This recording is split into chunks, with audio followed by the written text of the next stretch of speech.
Hi, I'm Chris, and in this video we're going to start exploring the CAGED system.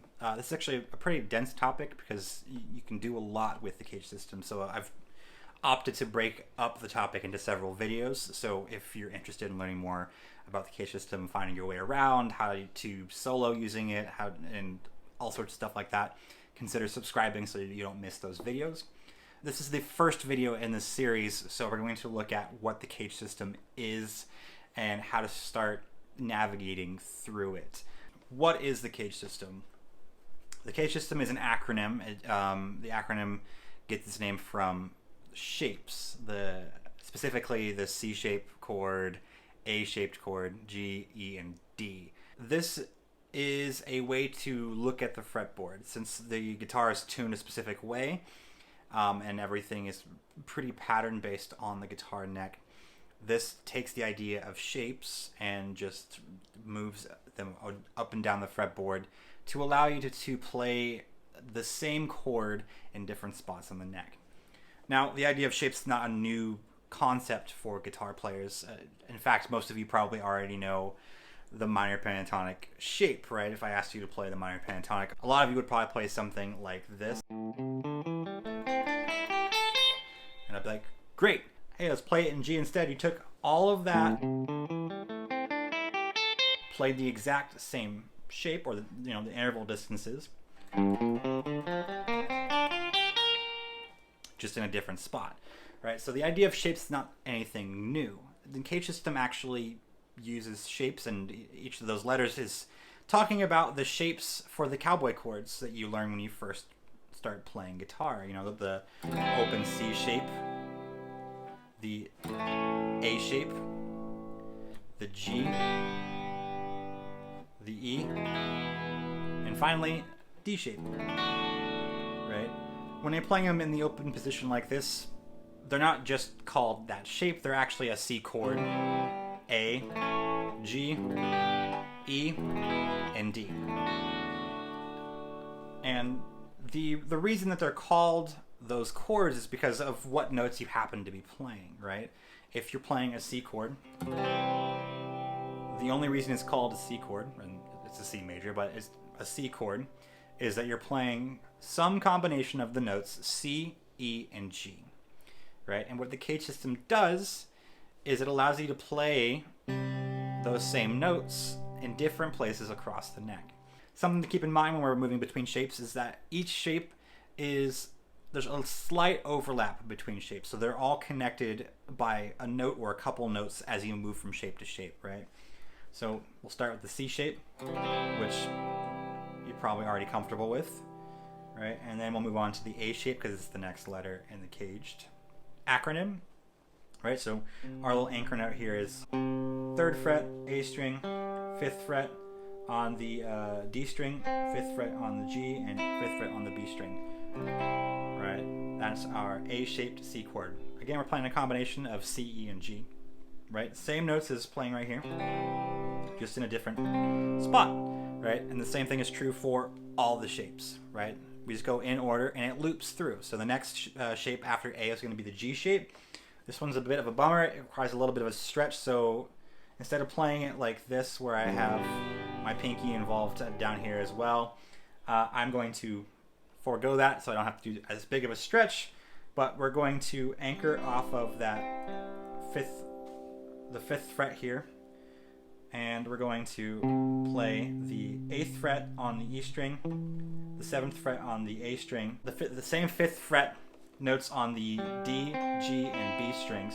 And that gives us our G-shaped C chord, right? And if I was playing it exactly like the open chord, it would look like this. It's just a bit of a stretch and it's a bit uncomfortable for me, so I have to.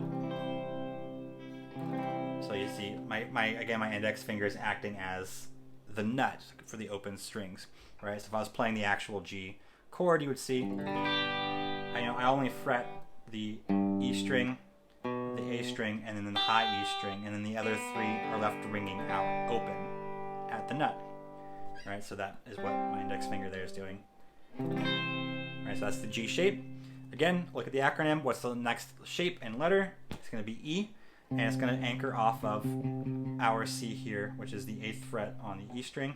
We're going to play that bar chord right there, which is an E-shaped C, right? So to get back down to what it's named after, the open E.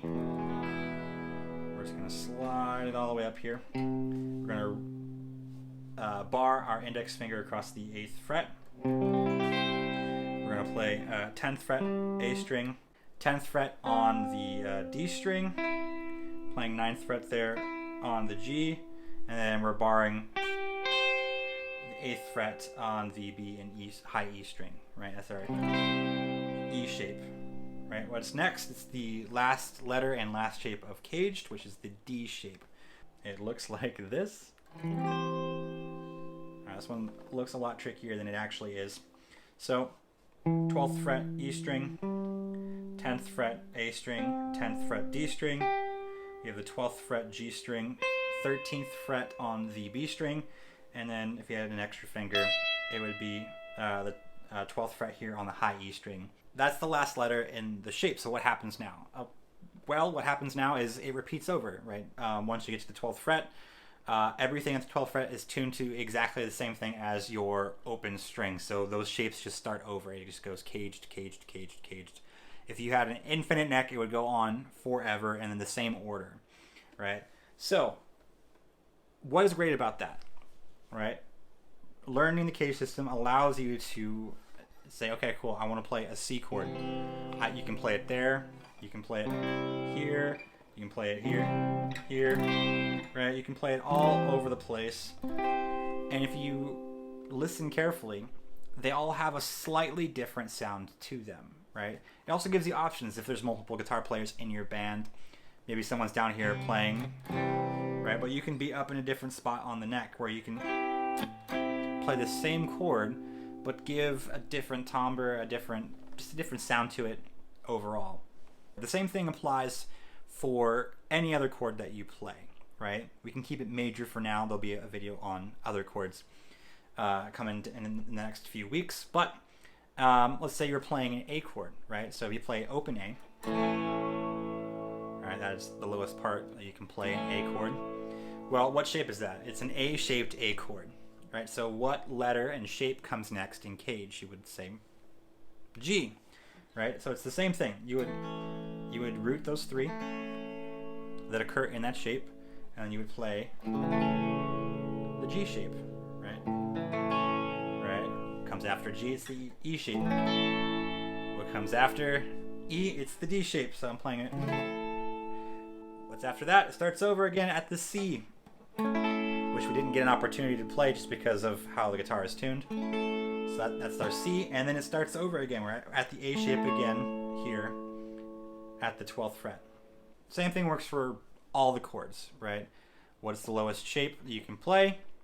And then it goes in order. They're all interconnected and they move up the neck in the same order. If you're going up the neck, meaning heading towards the body, you're moving through the letters in order. If you go back towards the headstock, you just think of what letter comes before in the acronym CAGED.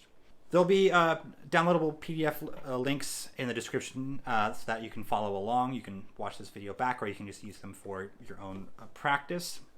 There'll be more videos on this in the future, so if you don't want to miss one of those, definitely be sure to subscribe.